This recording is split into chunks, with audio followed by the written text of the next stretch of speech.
Welcome back, Gale Force. This time our presentation is about Eliwood, one of the main lords of Blazing Blade, and first let's talk about his traits. Eliwood joins you from the start of his own tale and just a chapter later in Hector's tale.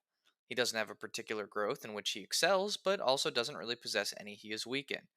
His resistance growth is above average for a physical unit, but not as potent as mages. His strength, skill, and speed are all fine, but not exceptional. His bases are, to be expected, rather low with him being a lord character, but he can overcome this at the same rate as the others with a handful of early fed kills.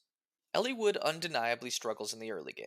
His rapier allows him to stand a chance at dealing the finishing blow to nearly every unit type early on, provided they were weakened first, but he is definitely an investment project and has no guarantee of turning out good thanks to his average growths.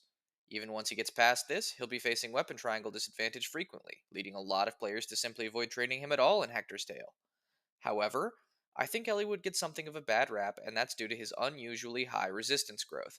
Combined with his decent average avoid, Eliwood is the best of the three lords when it comes to dealing with magical foes, and a pure water can allow him to tank the hits on par with most of your mages.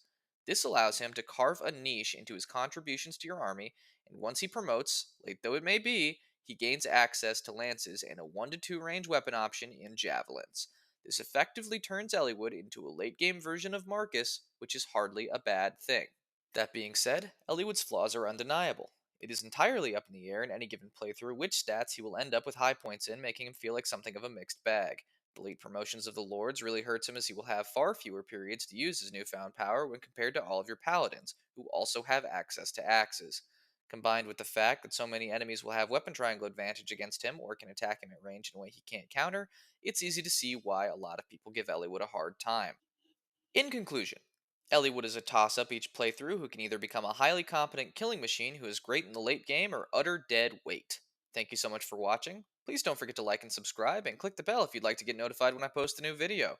A special thank you to patron 60 Sweep for subscribing at the Paladin tier, and if you would like to have a say in which unit should receive a PowerPoint next, check out my Patreon. For just $1 a month, patrons will get to vote on a specific unit to gain a PowerPoint next, as well as get to see videos 2 weeks early and access to the community Discord. The links will be in the description down below, and have a great rest of your day.